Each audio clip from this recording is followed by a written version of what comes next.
Do you have an Amazon Alexa enabled device?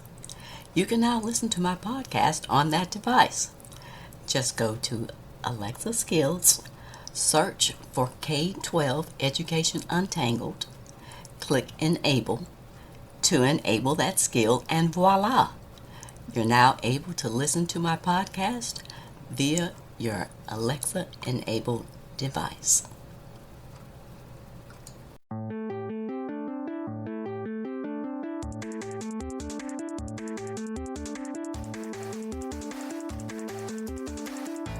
Welcome to another episode of K-12 Education Untangled.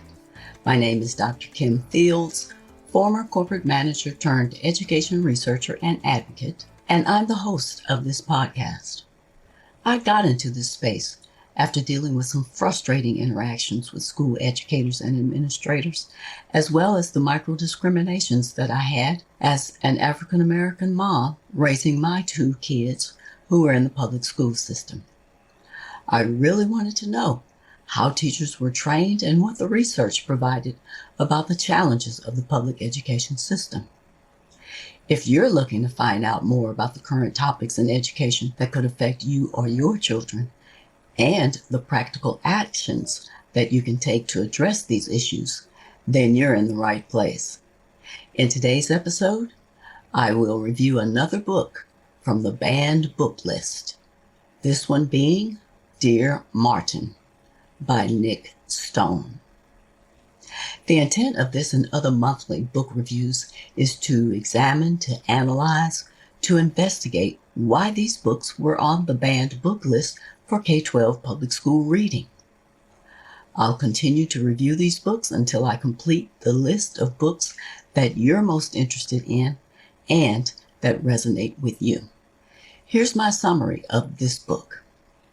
The main characters are Justice McAllister, who's a smart 17-year-old high school student at Brazelton Preparatory School.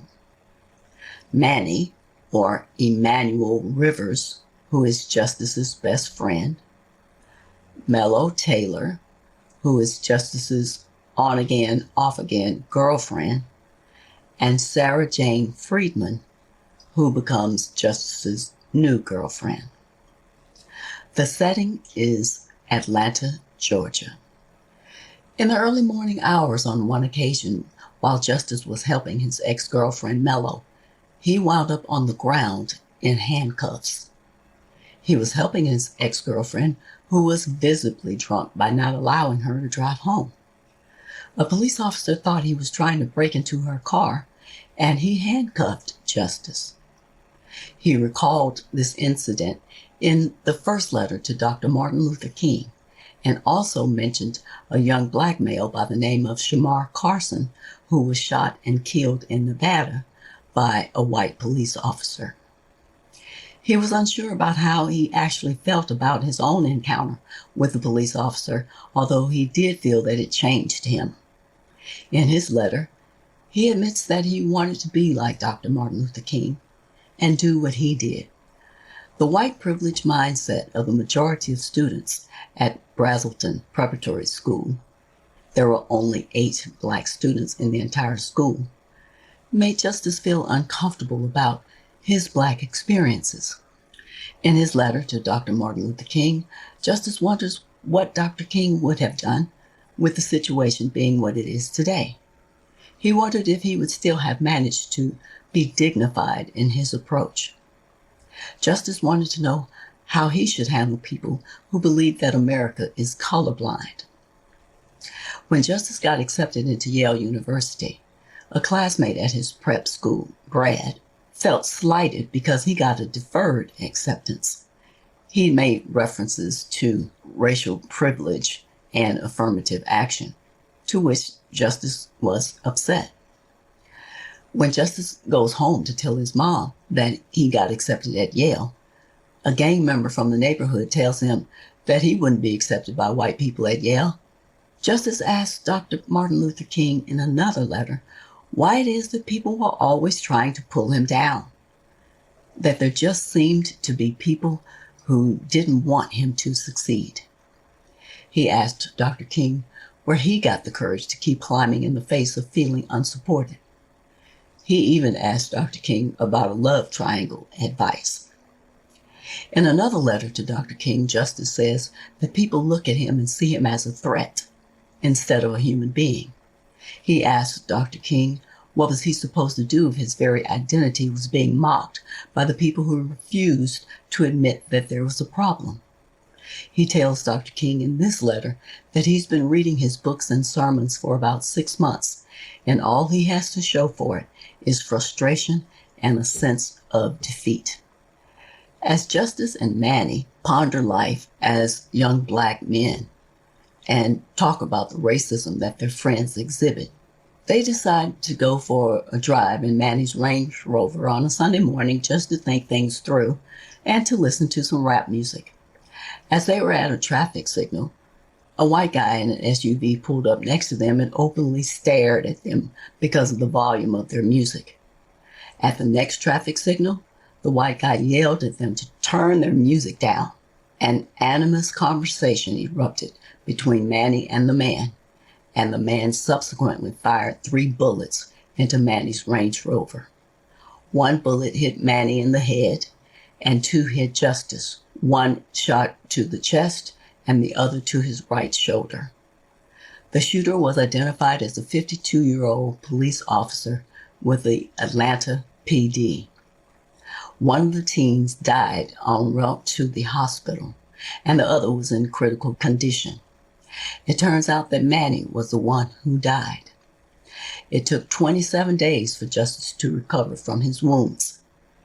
Manny's funeral was held up until Justice could attend the service.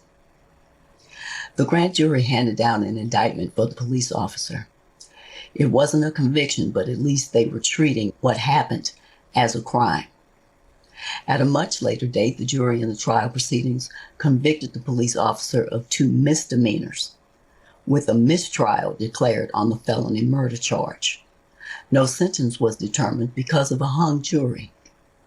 Although the boys had no weapon on them at the time of the shooting, the police officer claimed that he feared for his life and indicated that the boys had a weapon. The police officer, Mr. Tyson, would be retried on the murder count and sentenced on all convictions at a later date.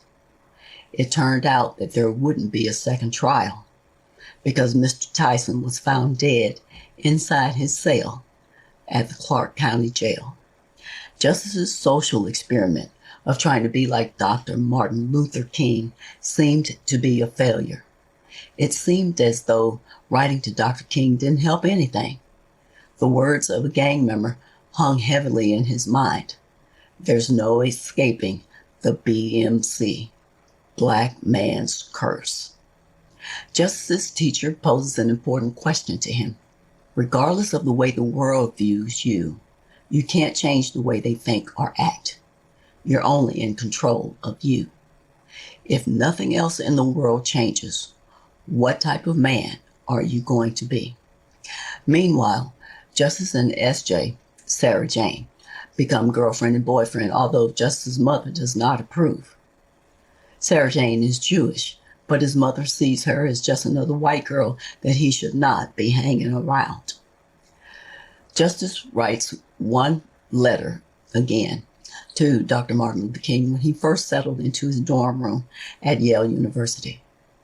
He comes to understand that he's going to have to deal with people who consider him less than for the rest of his life. He also comes to understand that the most important thing is who he becomes in those moments and what type of man he wants to be. Here are my overall impressions of this book. The author, Nic Stone, grew up in the suburb of Atlanta.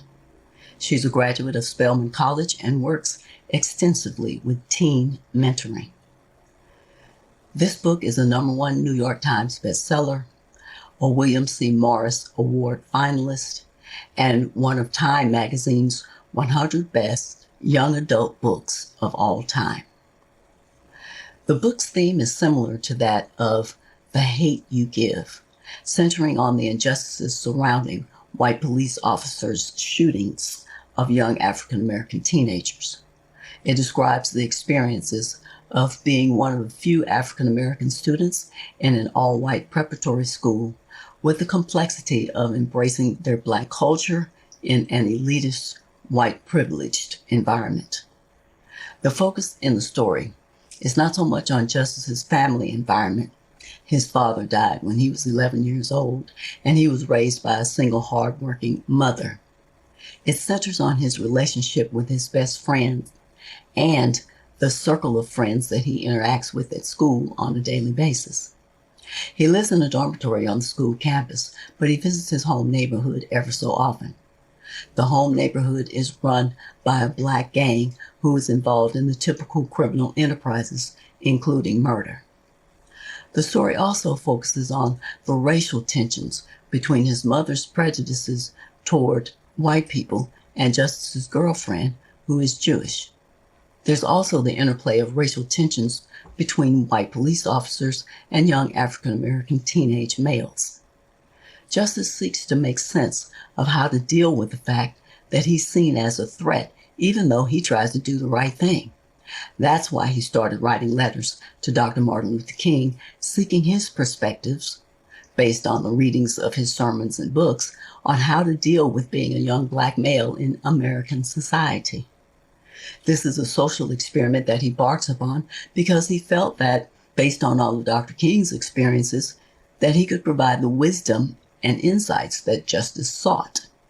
There were a couple of Black male adults to whom Justice could have posed his questions and sought advice, including one of his school instructors and his best friend's father, but he chose to share only a limited amount of information with them. In the end, his social experiment failed him.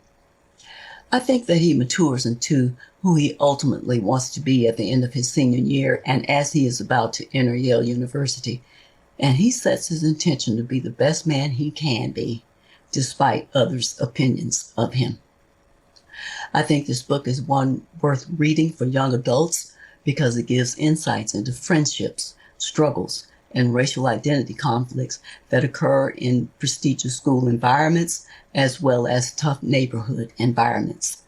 It provides the perspective of a teenage African American male who struggles with his best friend's choice to ignore the racial commentary of his friends. When his friends awaken to the attitude of those around him, it's almost as if it's too late for Manny because he becomes radical, even angry. This is what led to the confrontation with the off-duty white police officer who shot and killed Manny. I think the book provides a powerful depiction of a young, coming-of-age African-American young male who questions his place in the world, and it is one in which other middle school students and high school students can probably identify with and relate to. If this is the type of subject matter and discussion that resonates with you, please subscribe to my podcast on whatever service you're listening to this. Also, I'd love to hear from you, so please leave me a comment, a rating, or a review, and share this episode with anyone that you think would find it valuable. Be sure to tell your friends, your family, and your community about my podcast. Thanks for listening today. I hope you'll come back for more K-12 educational discussions with even more exciting topics to untangle. By the way, if you have an urgent question about a current issue or a specific topic that you'd like for me to cover and explore, shoot me a quick email at kim@liberationthrougheducation.com to let me know what your question is. Anyone whose question is selected to be discussed on one podcast episode will receive a $25 Amazon gift card. You can also connect with me on Facebook, Instagram, and Twitter using the handle Kim J. Fields. Until next time, aim to learn something new every day.